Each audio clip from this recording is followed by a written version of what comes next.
نعلل بالدواء إذا مرضنا، فهل يشفي من الموت الدواء؟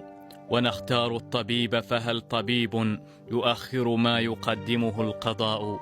وما أنفاسنا إلا حساب، ولا حسراتنا إلا فناء. لا حياة أصعب من هذه اللحظات، ولا مرارة أشد من مرارة الفقد. هذا المشهد لم يدخل في عمق التفاصيل، لكنه دخل في عمق القلوب.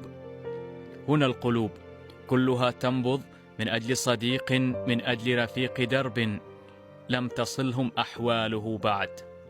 يتساءلون فيما بينهم: ما الخطب، ما الأمر، وماذا حدث؟ ولماذا وقف هؤلاء؟ لماذا لم يتجرؤوا على الدخول إلى أرض الملعب؟ فلماذا كل هذا؟ لماذا كل هذا الانتظار؟ ذلك لأن زميلهم ورفيق مسيرتهم الرياضية نقل على إثر سقوط مفاجئ.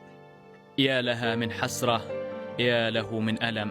ينتاب الجميع، كل من في الملعب كان في ذهول.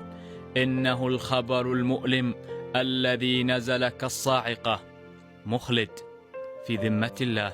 سقط محمد الذيب زميله في الحراسة. تباكى جميع الزملاء، كل من في الملعب، بما فيهم حكم المباراة.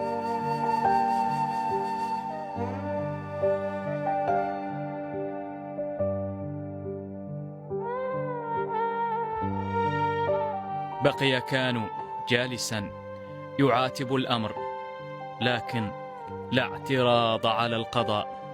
بكى الجميع لأن مخلد ذهب إلى دار الخلود.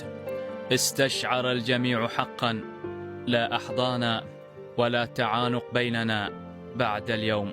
إنها الرحلة الأخيرة التي توقفت قبيل انطلاق المباراة، حيث فاضت روح مخلد إلى بارئها.